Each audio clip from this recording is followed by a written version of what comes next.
Welcome to Seven Trumpets Prepper, and to this very important and very special video that I'm doing covering who the true biblical Hebrews are. I first off want to say, as if the warning at the beginning of the video wasn't enough, I want to make sure and reiterate this, that I'm not a racist person, nor am I a person that hates certain individuals. I love all of humanity. I want to see all of humanity making a new kingdom. But nevertheless, there is true Hebrews. There is a true people of the Most High that is scattered throughout the nations of the earth this day. It is not whom that many people believe they are, such as the so-called Jews in the nation-state of Israel that we so see before us right now. I would interject that the true biblical Hebrews are the so-called African-American people that are scattered abroad throughout the world. Now, I will show you through a mass amount of evidence that I'll put up on the screen right here, verses below, and you can do your due diligence and research these things out to see if they be so. It is very important that you understand who the true Hebrews are, because that end-time prophecy, lots of it, surround these individuals. I am a Gentile.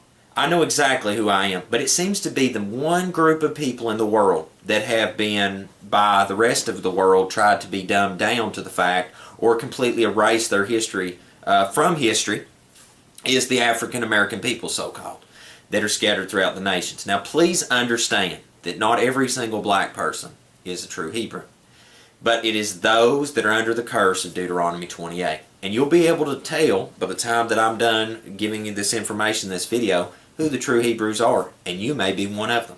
So let's begin.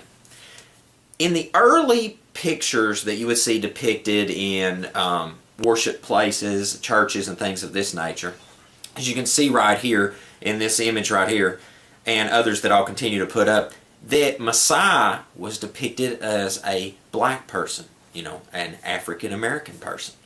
And this is totally different to what we see as Roman Catholicism was further introduced and spread abroad throughout the world. We always see a white Caucasian Messiah being depicted. And I want to reiterate throughout this that I'm not being racist. I love every single person in humanity. It's very important we know who the true Hebrews are.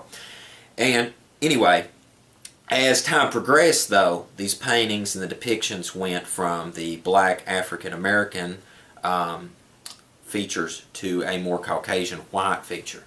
And this wasn't done overnight. This was a slow sifting process as to what we have today. Now, in every church house and on their walls, we see a white Messiah.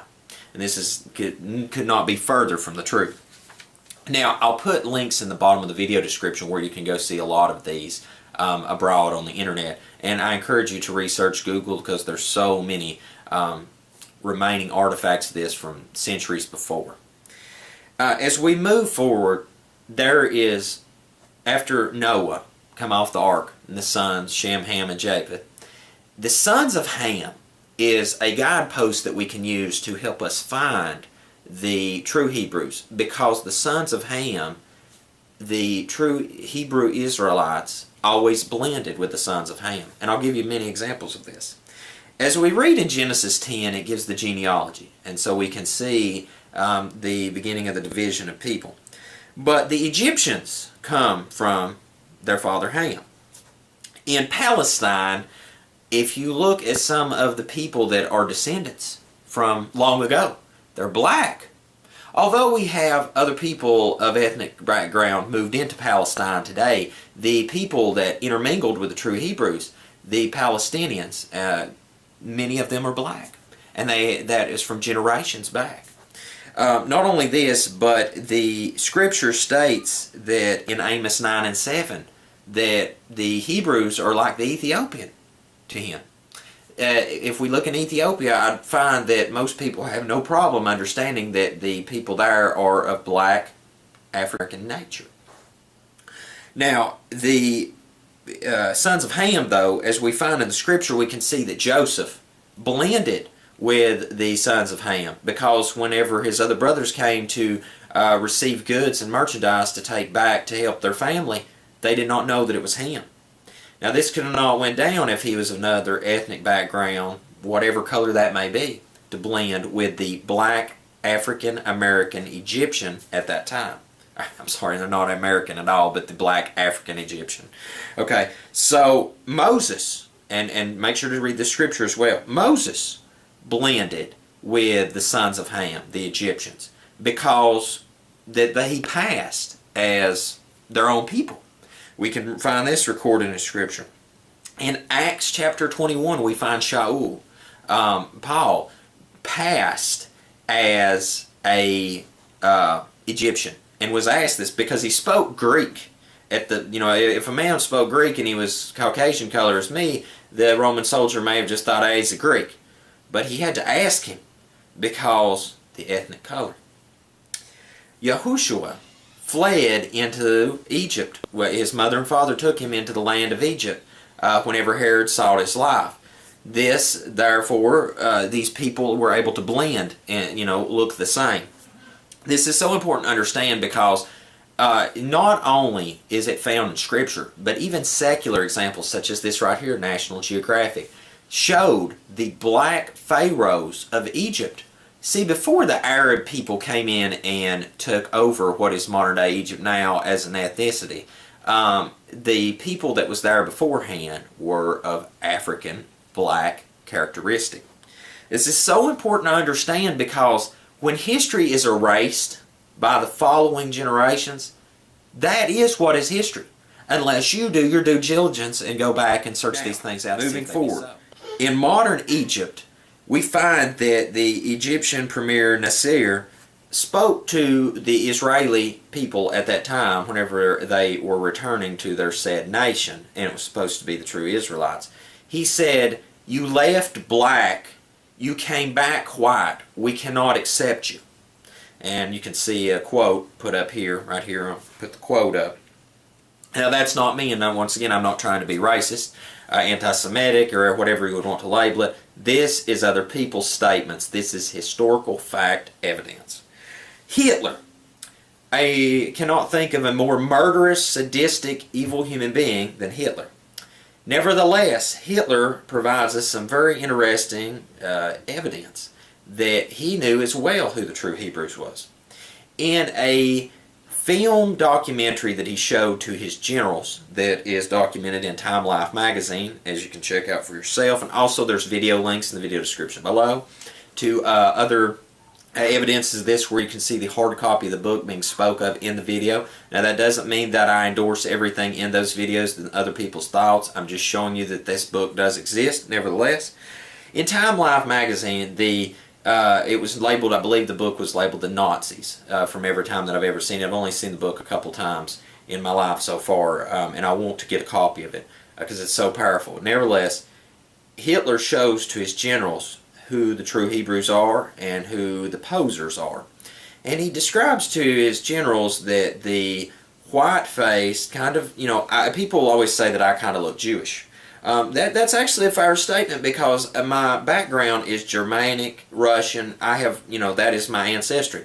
Well, we'll find out later in this video as I describe to you that the Ashkenazi Jews are from that region in the world.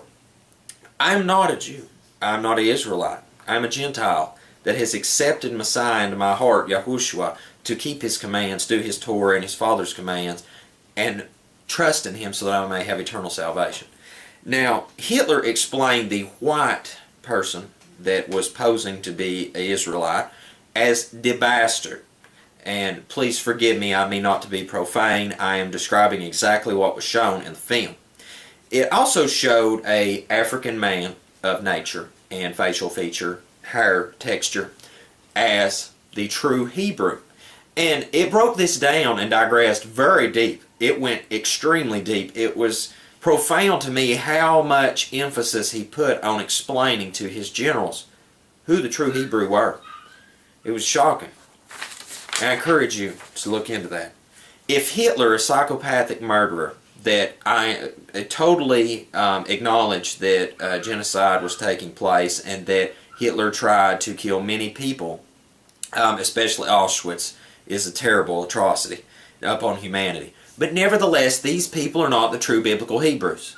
They suffered great murderous atrocities against their people, but they're not the true biblical Hebrews. Please understand this. Moving forward from this, though, the Ashkenazi, it's very important that you understand who Ashkenazis are. They're not the real Hebrew. Matter of fact, a lot of them look like me, which I just told you. I'm not a Hebrew or a Jewish person or Israelite. I am a Gentile. I cannot reiterate that enough. In the 11th century, these people began to really take on the characteristics, try to personify themselves as if they were the true Hebrew, which it cannot be further from the truth. They speak something that's more along the lines of Yiddish. Whenever I first began working in ministry, I wanted to learn to make sure I knew how to read, write, and understand and speak Hebrew so that I'd done exactly what the Master commanded, Hebrew and Gentile, in his commands. As a person that speaks English, I found that it was very imperative very quickly that I get back to the foundation and find out exactly what the Scripture said. As I went to a foreign language academy, one of the first things that got brought up to me was that I spoke, kind of sounded Yiddish. I inquired as to what Yiddish was. I found out that it's kind of a Germanic language tone mixed with Hebrew. With my Germanic background and my own family's lineage, it made perfect sense to me, and I understood all of a sudden exactly what they were trying to say. In going to Hebrew school, this brought up an important point to me at that point, though, is why would that be the case? Because the Hebrew people should always have been the Hebrew people. Their tongue should not be something intermingled with other people. As we move forward in Genesis 10 verse 3, we find Ashkenaz. And that's actually, the people are actually explained in the Scripture, where they're from, who they are. So they're not Hebrews. And the Scripture itself attests to this. So these people are posers. At this point, whether a person wants to accept and acknowledge that or not, the written word is the written word.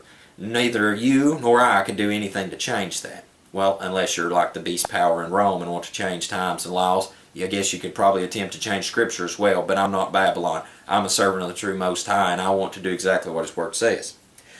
The true Hebrews will be regathered when Messiah returns. These people will be gathered out of all the nations abroad that they've been scattered amongst. The nation-state of Israel right now, many people refer to it as the terrorist nation-state of Israel. I refer to it as the poser state of Israel, because the people that are there, most of them do not even acknowledge Messiah, nor do they even keep the Jewish faith. They're actually nothing more than people in a land that's not their own. That's just a factual statement. Now, what I want to do now is I want to go to Deuteronomy 28.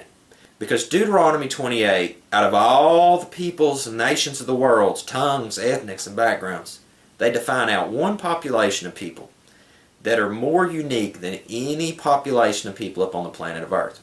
They're the only people that meet these characteristics, and therefore can be the only people that are the true Hebrews.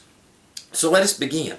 And I will prove to you that it is the people that is defined as the African American that have been scattered abroad throughout the nation of the world because of the sins and transgression of breaking Master Yahweh's commands and their ancestors doing it. Leprosy is something that most people don't understand. If I got leprosy, you would never really know it. Why? Because it makes you white. Black people, it's very profound because you're black, and then you become white. This is something that you can't hide, okay? Nevertheless, that's why the leprosy in the day and time of the ancient biblical Hebrews, it was so profound, because it does nothing for me. For you, it's life-changing and devastating, nevertheless. As we move forward throughout the Scripture in Deuteronomy 28, and I encourage you to read the entire chapter in full context and look at exactly what I'm saying. Slavery is nothing new to the African American people. You will find that if you're an African American, many of your ancestors were exactly that, slaves. It says in the Scripture that there will be a yoke of iron put about your neck, and that you would be turned into a slave. Well, that happened in bondage in the land of Egypt, And not only that, but here we'll find in shortly thereafter that the scripture says that you're going to be taken from Egypt in slave ships, and that's exactly what happened, and scattered all amongst the world. But we'll get to that in just a moment. Scripture says that you would take a wife and another would lie with it. How many women were raped during slavery and taken from their husbands and sold to someone else as a master and taken abroad? All right? Thou shalt build a house, but you won't dwell in it. How many built the nation of the United States of America today, but you have no part with it? You know, you would plant vineyards, but you wouldn't eat the fruit thereof. Harvest it. There you go. You know, you worked and toiled in the fields. Your ancestors worked and toiled in the fields, but you had no part of it. The sons and daughters taken away. You know, you'd long for them all the day long. Your eyes would fail for longing after them, and they're not to return. The slavery, the children would be born. They'd be to a certain age, and they'd be sold. Okay. You'd be oppressed and crushed. A nation of people that's oppressed and crushed. Not only that, but it just madness and blindness. You know, I mean not to be racist when I say this, but I've found some of the craziest stuff you find in the African American population. Just pull up your pants. Quit looking ridiculous. There's so many things that is just that it's because of the sin of your ancestors that you do these things in what you do now. And I mean not to be racist. It's just the truth. Your carcass would be for the beasts of the field. You know, so many people that was slaves just murdered and cast out, and the animals, the beasts of the field, and the fowls of the air ate your flesh. You shall fear day and night. You know, the scripture said that, removed in all the kingdoms of the earth. If you look from the continent of Africa, where the Arabians called the best of my knowledge that I could find from this, and I will try to get, this is the only thing that I'm still trying to get a solid factual statement from the Arabic people, but it said that the Yahudim were a people accursed of their Elohim, and when they were sold off as slaves, that's what they were said. That was what would be said, and that whenever slavery was taking place, that the African American people, so far referred to, but you are the true Yahudim or Israelites, were spread abroad to the United Kingdom, to America, to Australia, all abroad. Your people are spread all abroad. And will be regathered together again back into your land of Israel. You're spoiled and no man saves you. You know, I find out of all the peoples that are oppressed, especially in America, I find this interesting. That, and once again, please do not define this as racism. But especially at the point in time we're at right now, illegals immigrating into the United States, foreigners abroad, even for me as a white man, I found that when I became unemployed, it was very difficult on certain things. But I find for the most difficult people that have a hard time is probably the African American people. And I've wondered for many years why that was until I understood that you people were the true Hebrews under the curse of Deuteronomy 28. And that makes perfect sense. The scripture says that the stranger would be put above you and you would be put below. You know, I can't tell you how many times I've went into a McDonald's and other places abroad that it's the lowest of low jobs, and that's where you find many of the true Hebrews. And once again, I mean not to be racist. This is why you are under this ban, is because of Deuteronomy, the curse of Deuteronomy 28. And, you know, Deuteronomy 30, if you read that chapter, it's a call for return. And I encourage you to begin the restoration of the Creator's appointed times. Right there's a link to it. Keep His commandments. Believe on the Most High and accept His Son, because if you do so, one day you will have back what your ancestors lost. One day you'll have all these things restored unto you again. And, you know, it's just like Isaiah 56 and Isaiah chapter 58. I hold so tightly to those chapters myself in the Scripture because I'm a Gentile. I long for the new kingdom. I want to be gathered to be a part of it. But you are a very specific people. And for those of you who are listening, such as myself, like myself, that are Gentiles, it's very important that we understand who the true Hebrews are. Because those that are posers in the land of Israel right now, until the times of the Gentile be fulfilled, these people will not inherit the land of Israel. They're only here for a time being, for a short space. These people that are posers in the land will hold the land of Israel. They are not the true Hebrew. And they never will be. The life is in the blood. I know who I am because I done a DNA check, and it fulfilled everything that my ancestors, that, you know, my grandmother. People don't refer and listen to the Ancient of Days anymore. They don't listen to their elders. I listened to the Ancient of Days, and my elders and I resourced them as often as I could before they all passed away. And they told me who my people were, where my blood come from.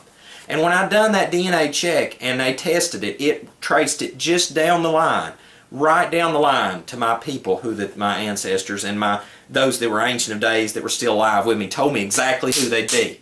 It went right line up on line. But the only people in the world who know not who they are, except that they're African American, are the true biblical Hebrews. And I encourage you today that if you're under the sound of my voice to begin that journey. If these, right here, this statistics, this information that I've shared with you from Scripture and from history, if you are compelled that you're one of those people, I encourage you to begin searching the Scripture now, because the time of restoration is coming. The last thoughts I would share with you as an individual is that I have many friends of every faith, ethnic background, just about you could think of. I've told each and every one of the people that are my friends that are of African American nature, and people that I come in contact with that are strangers to me. They're not strangers when we leave, though. I always make a point to, befriend everyone I can. But I have found that as I tell these people whom they are, that many of them acknowledge that that's exactly who they are. That brings me great joy, because time is drawing to the end, and the time for understanding biblical prophecy, understanding who the true biblical Hebrews are, understanding the commandments, the time frame for accepting Messiah, all these things are drawing very short to the end. And as a person that has prepared themselves for the sounding of the 7 trumpets of Revelation, this is the most critical time in the history of humanity. There'll never be a time of turmoil like there is taking place now ever be again. It's so important we have every single characteristic of end-time prophecy in place, and one of those is knowing who the true biblical Hebrews are. I hope this has been enlightening to you. I hope it's opened your eyes to so many things that have been hidden. I promised I would do this video, and I hope for those who have requested it that it's a blessing to you. So until we see you again here at 7 Trumpets Prepper Channel, I hope you have a most blessed day in Yahushua's name.